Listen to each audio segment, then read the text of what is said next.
They claim that the financial industry is cruel and unfair, but these claims are merely made to frighten people. Basically, following the rules of wealth and having success with money make it simple for anyone to reach millions of dollars in their account. An excellent example of this would be Andrew Carnegie, the most elegant and sophisticated billionaire in history. Carnegie was one of the first to become the wealthiest man in human history. To learn about his principles and how his experience can help you become richer, make sure to stick to this video till the very end. Welcome to our channel, Future with Finance. By clicking the subscribe button, you can start your path to prosperity. Today, the name Carnegie is associated with Dale and the names of books that begin with the word how and have sold millions of copies. These books were written by Dale Carnegie. However, everybody who read newspapers in the previous century was well understood that Andrew Carnegie and Dale Carnegie were the same person. At the beginning of his career as a writer, Carnegie changed the spelling of his own surname from Carnegie to Carnegie, a reference to a person who had accumulated fortune on par with that of John Rockefeller and John Pierpont Morgan. If one were to measure the fortunes of current and past billionaires by inflation or by the share of their capital in the global gross domestic product at the time, Andrew Carnegie would rank first among businessmen and fourth overall. This would be the case if one were to compare his fortune to that of current and past billionaires. The voyage of the future billionaire began in abject poverty, and he even had to start it in another nation. Andrew was born in Scotland in 1835, but his family was forced to leave in search of a better life. So they immigrated to the United States and lived in the area adjacent to Pittsburgh, Pennsylvania. Andrew was born there. He had just finished the 5th grade when he was compelled to take a job as a coiler in a spinning mill when he was only 13 years old. This job would eventually lead to his becoming one of the wealthiest business people in the history of the world. Enjoying the video so far? Hit that like button and subscribe if you haven't already. That will surely help the channel a lot. Get a head start on your professional life at an early age.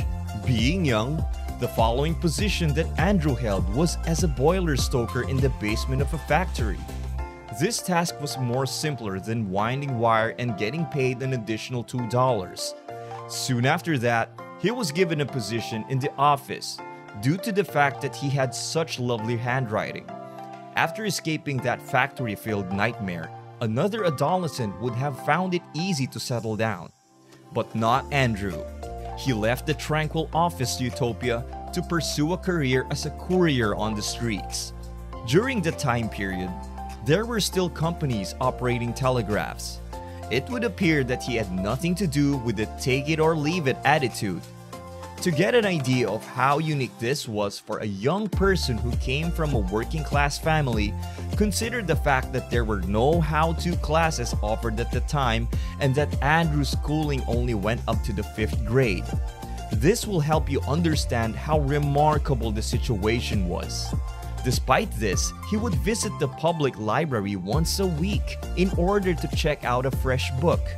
On the other hand, there were no business manuals available at the moment, and he was purchasing new shares of stock based only on the dividends from the older ones.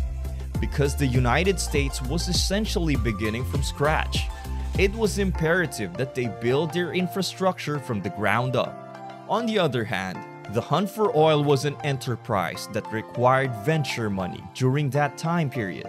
Carnegie purchased land in some of the most remote parts of the country, relying solely on folklore from the area to direct him to potential oil deposits. Carnegie was unable to sell the plots he purchased but never received any black gold from them. This was despite the fact that the oil-bearing site he bought for $40,000 gave him an annual income of $1 million in 10 years and was valued at $5 million. In addition, he was unable to sell the site, despite the fact that it served as a source of inspiration for Carnegie to reach his goal of $2.50, because early on in his career, Carnegie was awarded a bonus of $2.50, which he then donated to his parents. He lacked the motivation to help himself, but he was driven to help others. Maintaining a steady level of motivation is essential if you want to be successful in overcoming the challenges that will unavoidably appear on your path to achievement.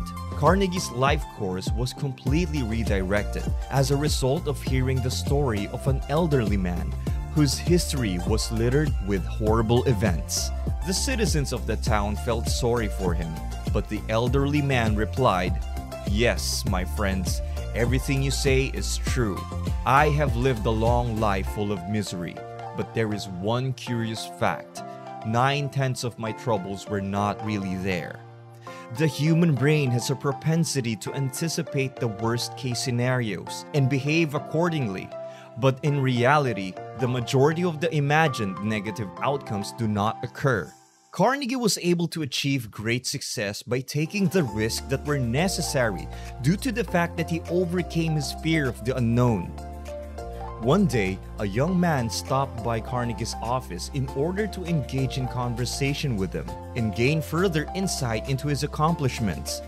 Carnegie could have talked to the young man about his ascent from poverty to prosperity and his close business connection with John Rockefeller.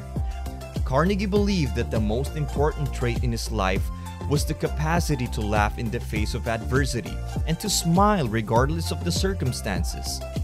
This ability was more valuable than the millions of cash that were sitting in his bank account. It is important for younger generations to be aware that, just like the body, the mind may be trained to progress from obscurity to illumination. Carnegie believed that this was also the case in the commercial world. Carnegie was able to rapidly recover from setbacks and seize opportunities that others were unable to because he focused on the positive parts of life. This was the key to Carnegie's success and the secret to his ability to achieve greatness. Few people are able to extract the maximum value from their experiences, despite the fact that this is clearly one of the most important assets they amassed during their lives. You can collect a considerable amount of money over your life if you follow the same financial strategies that Andrew Carnegie used to get wealthy. The important thing is to take action in a sure-footed and unhesitating manner. If you do that, you will be successful. Do comment below your favorite step taken by Andrew. Also, make sure to start your journey of building wealth by subscribing to our channel and hit the bell notification icon so you don't miss out on our next financial strategy. That's all for this video. See you in the next one.